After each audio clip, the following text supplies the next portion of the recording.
Fala pessoal, tudo bem? Bom, agora a gente vai ver aí um assunto importante da ótica geométrica, translação de espelhos planos. Então, não sei se você está lembrado, propriedade fundamental aí do espelho plano é a simetria que existe entre o objeto e a imagem com relação ao plano do espelho. Inclusive, se você não estiver muito bem lembrado dessa parte, dá uma olhadinha aí, a gente tem aulas anteriores que falam melhor desse assunto. Bom, o que significa a translação? Translação, pessoal, significa andar, né? Transladar significa andar. Movimento de translação é quando, no caso, né, translação do espelho plano, significa que o espelho plano vai se deslocar, vai andar. Então, dá uma olhadinha aqui nesse exemplo, ó. Imagine que você tem aqui um ponto P, que para nós é um ponto objeto, ou melhor, para o espelho plano é um ponto objeto, e ele conjuga aqui esse espelho uma imagem P1. Como que a gente acha mesmo a imagem conjugada? Pega a menor distância entre o ponto e o plano do espelho e joga igual para trás. Então, propriedade da simetria, se daqui para cá a distância é D, daqui para cá a distância também é D, ok? Bom, agora vamos lá. Vamos imaginar que agora esse espelho se desloque uma distância x para a direita aqui. O objeto ficou parado, o espelho aqui andou x. Pergunta, gente, a imagem mudou de lugar? Certamente mudou. Se o espelho mudou de lugar, a imagem também mudou. Como que eu faço para achar a imagem? Ora, propriedade fundamental do espelho plano. A imagem continua sendo simétrica em relação ao plano do espelho. Só que olha só, daqui até aqui não era D? O espelho não andou x? Então a distância que existe agora entre o objeto e o plano do espelho é D mais x. Ora, se essa distância é D mais x, significa que essa distância aqui também tem que ser quanto? D mais x. Ou seja, se a gente olhar toda a distância que tem do ponto P até o ponto P2, a gente vai ter D mais x mais D mais x, que vai dar quanto aqui no total? O total aqui, gente, vai dar 2D mais 2x. Deixa eu marcar para vocês aqui, ó. Então, essa distância total aqui vale 2D mais 2x. Até aí tudo bem? Agora, olha só, pessoal. Se você comparar com a figura de cima, daqui até aqui, você já tem 2D. Ou seja, quanto que está faltando aqui para dar a distância total? Se tudo aqui é 2D mais 2x, e aqui a gente tem 2D, significa que essa distância aqui vale 2x.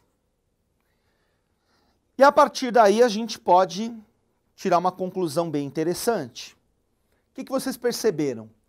Se o espelho andou uma distância x, a imagem nossa, né, primeiro era P1, depois P2, andou uma distância que vale o dobro do que o espelho andou.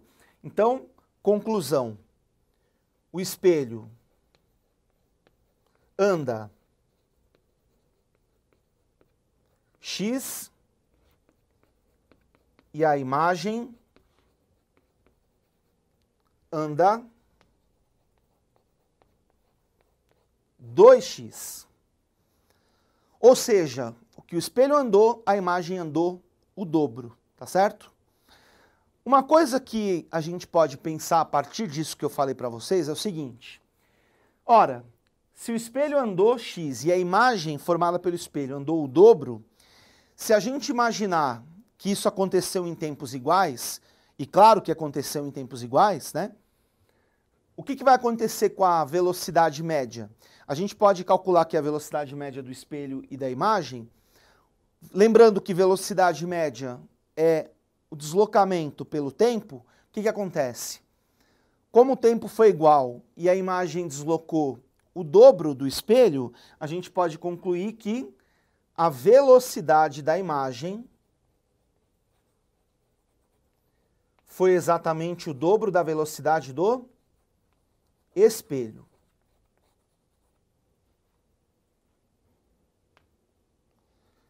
Então, se o espelho está com uma velocidade v, a gente calculou, na verdade, a velocidade média, né? Mas se a gente supor uma velocidade constante, se o espelho está com uma velocidade v, a imagem está com uma velocidade que é o dobro da do espelho. Então, no geral, pessoal, a gente pode guardar de cabeça essa regra. No geral, tudo que você faz com o espelho, com a imagem acontece o dobro. Então, o espelho anda x, a imagem anda 2x. Se o espelho está com uma velocidade dele, né, velocidade do espelho, a imagem está com uma velocidade que é o dobro da do espelho. Agora, gente, para a gente terminar aqui, ó, cuidado com uma coisa. Imagina que você tem aqui um espelho E, e no caso aqui esse nosso espelho está parado. E aí o que acontece? Você tem aqui o ponto P, que é um objeto, e a imagem P', formada pelo espelho plano, para variar um pouquinho, a mesma distância do objeto até o plano do espelho, da imagem até o plano do espelho. Agora, olha só. Se eu disser para você que esse objeto está com uma velocidade v para a direita, lembra que o espelho está parado. O que acontece com a imagem? Será que ela vai ter velocidade 2v? Não, pessoal, ela vai ter em módulo a mesma velocidade do objeto, só que para a esquerda, né? Ela vai ter uma velocidade v para a esquerda. Gente, a imagem não pode ter o dobro da velocidade do objeto, porque senão ela chega primeiro no espelho, né? Aí fica lá, vai, objeto, vai que você consegue. Então, ó, cuidado que esse caso aqui, se o espelho está parado, o objeto está aproximando do espelho com v, a imagem aproxima do espelho com v também em módulo, só que sentido contrário. Ok? Valeu, pessoal. Até a próxima.